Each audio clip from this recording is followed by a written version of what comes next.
Psychology's history is not just about remembering facts. It's about appreciating the journey of discovery, the struggles, the breakthroughs, and above all, the enduring curiosity about what makes us us. So, let's take a journey back in time and explore the fascinating history of psychology.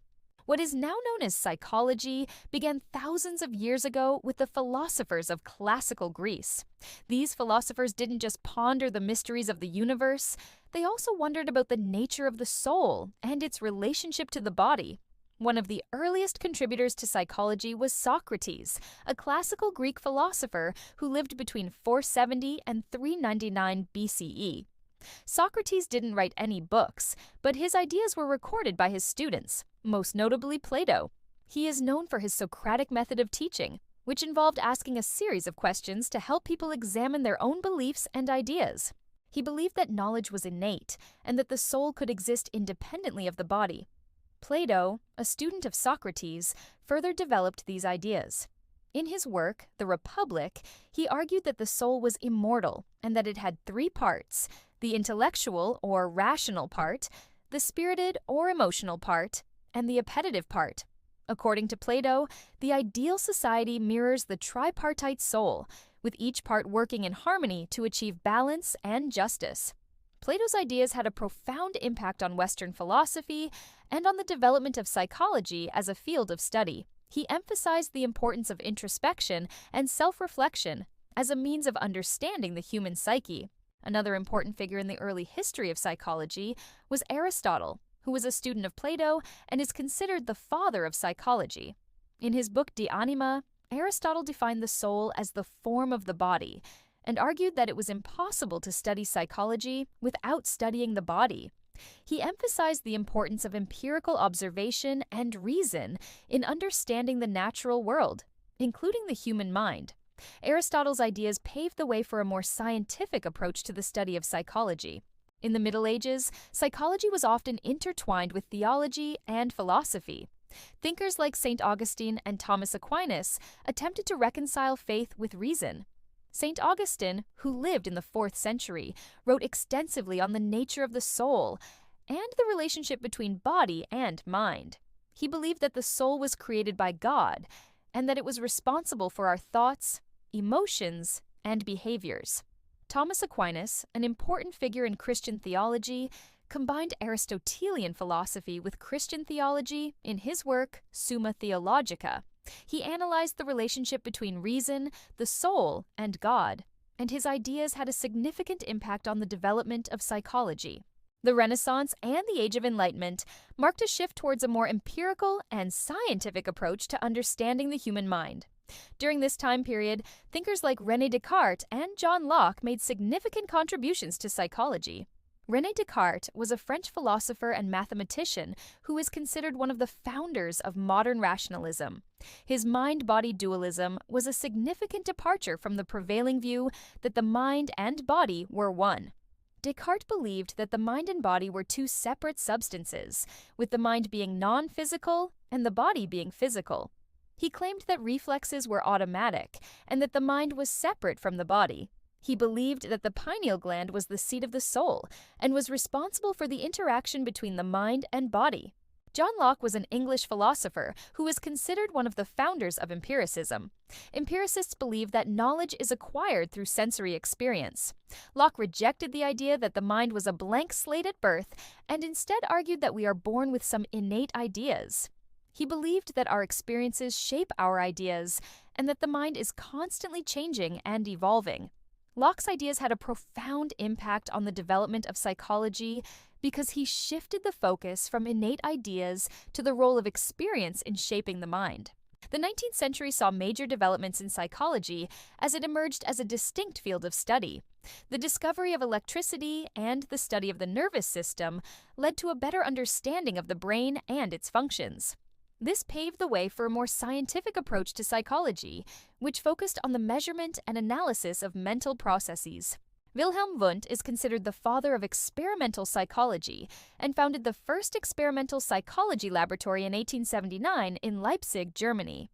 Wundt believed that psychology should be a laboratory science and that mental processes could be studied using controlled experiments. He studied topics such as consciousness, perception, and reaction times.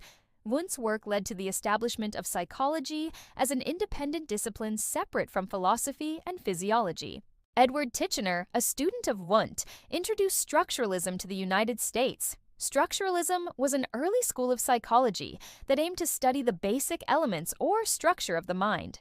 Titchener believed that the mind could be broken down into three components: sensation, image, and affect. He used a method called introspection to study these components. William James, a key figure in the development of psychology in America, rejected the notion of breaking down mental processes into components. He believed that consciousness was a continuous flow and that it could not be broken down into parts. James was a proponent of functionalism, which emphasized the purpose or function of mental processes rather than their structure.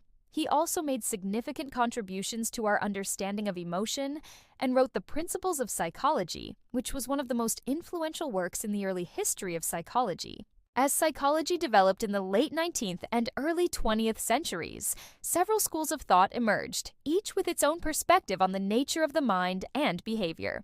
Psychoanalysis was founded by Sigmund Freud, who was a neurologist and the father of psychoanalysis. Freud developed theories about the unconscious mind, the id, ego, and superego, and the psychosexual stages of development. He used techniques such as free association and dream analysis to explore the unconscious mind. Freud's work had a profound impact on psychology and popular culture, although many of his ideas are controversial. Behaviorism was another influential school of thought in psychology that emerged in the early 20th century.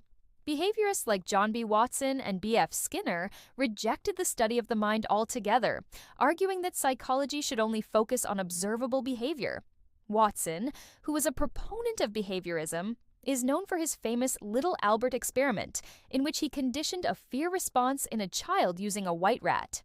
B.F. Skinner developed the theory of operant conditioning, which focuses on how consequences shape behavior. He used a technique called the Skinner box to study how animals learn through rewards and punishments. Humanism was a reaction against the overly deterministic views of psychoanalysis and behaviorism. Humanistic psychologists like Abraham Maslow and Carl Rogers emphasized the importance of free will, personal growth, and the human potential. Maslow developed the hierarchy of needs, which proposes that humans have a set of innate psychological needs that must be fulfilled in order to reach self-actualization.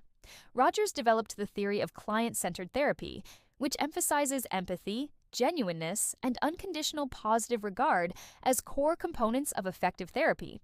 During the mid-20th century, cognitive psychology emerged as a new school of thought that focused on mental processes such as perception, memory, and language.